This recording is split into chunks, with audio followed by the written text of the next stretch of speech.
क्या वाकई में अभय सिंह चौटाला और अजय सिंह चौटाला दोनों परिवार राजनीतिक तौर पर एक साथ एकजुट होने वाले हैं? क्योंकि इन दिनों अलग अलग राजनीति कर रहे चौटाला परिवार के ये दोनों परिवार या यूं माने तो दोनों राजनीतिक पार्टियां हरियाणा की राजनीति में सत्ता में वापसी का रास्ता तलाश रही हैं। लेकिन इन दिनों राजनीतिक तौर पर इंडियन नेशनल लोकदल ज्यादा सक्रिय नजर आ रही है बजाय कि जननायक जनता पार्टी। हालांकि जननायक जनता पार्टी की तरफ से दुष्यंत चौटाला और दिग्विजय सिंह चौटाला ने कमान संभाल रखी है। एक तरफ सदस्यता जोड़ो अभियान चल रहा है तो दूसरी तरफ तमाम सामाजिक कार्यक्रमों और सरकार के खिलाफ आवाज उठाने के लिए दुष्यंत चौटाला भी कमर कस चुके हैं। बहरहाल आपको बता दें कि घटनाक्रम कुछ इस तरीके से घटित हुआ कि अभय सिंह चौटाला जो कि इंडियन नेशनल लोकदल के राष्ट्रीय अध्यक्ष हैं, उन्हें एक फोन कॉल आया। उस फोन कॉल के माध्यम से उद्देश्य था कि उन्हें जान से मारने की धमकी देना। अभय सिंह चौटाला के फोन नंबर पर वो फोन आया, लेकिन उनके निजी सहायक जो थे उन्होंने वो फोन रिसीव नहीं किया। वो फोन कॉल विदेशी नंबर से आया था।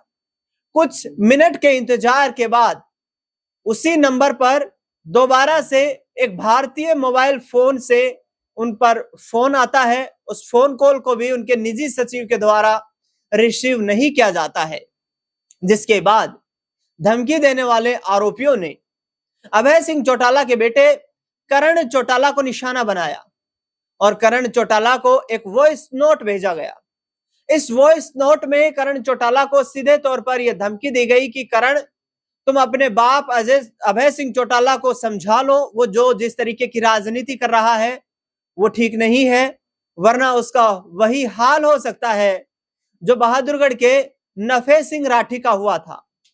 इंडियन नेशनल लोकदल के प्रदेश अध्यक्ष रहे नफे सिंह राठी, जो इस वक्त हमारे बीच नहीं है, उनकी बहादुरगढ़ में ही बदमाशों ने दिन दहाड़े ताबड़तोड़ गोलियां चलाकर और उन्हें मौत के घाट उतार दिया था।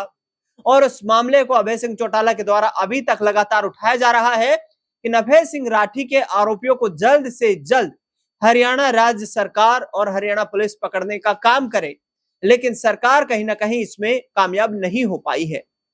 बहरहाल आपको बता दें कि अभय सिंह चौटाला को जब ये धमकी भरा कॉल आया, ये वॉइस नोट आया, तो इनके बेटे करण चौटाला के द्वारा संज्ञान लिया गया। लेकिन अभय सिंह चौटाला के पक्ष में अब दुष्यंत चौटाला और दिग्विजय सिंह चौटाला उतर आए हैं। अभय सिंह चौटाला के पक्ष में यहां पर सीधे तौर पर हरियाणा सरकार पर निशाना साधा है दिग्विजय चौटाला और दुष्यंत चौटाला ने। नायब सिंह सैनी को कटघरे में खड़ा किया है और नायब सिंह सैनी को कटघरे में इसलिए खड़ा किया है क्योंकि इससे पहले भी अभय सिंह चौटाला को इस तरीके की धमकी भरे वॉइस नोट, वॉइस कॉल्स कई बार आ चुके हैं। दरअसल बता दें आपको कि प्रदेश की कानून व्यवस्था को लेकर पिछले कुछ वक्त में लगातार अभय सिंह चौटाला हरियाणा सरकार को निशाना बना रहे हैं। जिस तरीके से घटनाएं घटित हो रही हैं, उन घटनाओं को लेकर अभय सिंह चौटाला का कहना है कि हरियाणा का हर एक नागरिक सरकार के लिए महत्वपूर्ण होना चाहिए। हर एक नागरिक की सुरक्षा की जिम्मेदारी सरकार की है। सरकार को यह जिम्मेदारी सुनिश्चित करनी चाहिए और सरकार को यदि किसी को भी किसी तरीके का थ्रेट आता है, यानी कि जो धमकी मिलती है, तो फिर उस पर गंभीरता से एक्शन लेना चाहिए। लेकिन इस धमकी भरे मैसेज के बाद लगातार ये कहा जा रहा है चौटाला परिवार की तरफ से कि न तो जांच में किसी तरीके का अभी तक सहयोग मांगा गया है और ना ही उन्हें बुलाया गया है।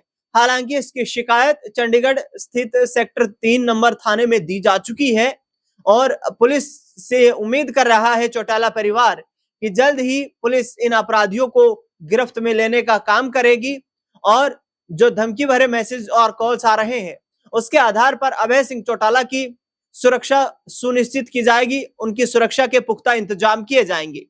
अभय सिंह चौटाला के बेटे अर्जुन चौटाला, जो कि हाल ही में विधायक बने हैं रानिया विधानसभा सीट से, उन्होंने सीधे तौर पर कहा कि हरियाणा सरकार यदि अभय सिंह चौटाला को सुरक्षा नहीं दे सकती है, यदि हरियाणा सरकार उनको सुरक्षा देने में उतनी माहिर नहीं है, उनकी उतनी काबिलियत नहीं है, तो हमें सूचित किया जाए।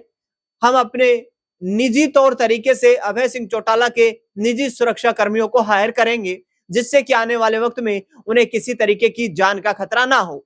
हालांकि दिग्विजय सिंह चौटाला ने सीधे तौर पर कहा है कि अभय सिंह चौटाला हाल तक, यानी कि कुछ वर्ष पहले तक खुद लोगों को धमकियां दिया करते थे, लेकिन यह बात हजम नहीं हो रही है कि अभय सिंह चौटाला को धमकियां मिल रही है। यदि ऐसा वाकई है तो फिर अभय सिंह चौटाला की सुरक्षा सुनिश्चित की जाए। हालांकि दिग्विजय सिंह चौटाला ने कहा कि इस राज्य सरकार में कानून व्यवस्था बिल्कुल चरमराई हुई है, दिन दहाड़े हरियाणा में अपराध बढ़ रहा है। मुख्यमंत्री नायब सिंह सैनी ने जो बात कही थी कि हरियाणा में नई सरकार बनने के बाद या तो अपराधी हरियाणा छोड़ जाए या मुख्यमंत्री हरियाणा को छोड़ देगा, तो इस पर सीधे तौर पर दिग्विजय चौटाला ने कहा है कि अपराधी हरियाणा से नहीं जाने वाले हैं, हरियाणा तो मुख्यमंत्री नायब सिंह सैनी को ही छोड़ना पड़ेगा। देखना दिलचस्प होगा कि आने वाले वक्त में अभय सिंह चौटाला अब इस मुद्दे को लेकर कितनी गंभीरता से सरकार पर एक्शन लेते हुए, सरकार के खिलाफ यहां पर बयानबाजी करते हुए नजर आते हैं। फिलहाल इस खास रिपोर्ट में इतना ही।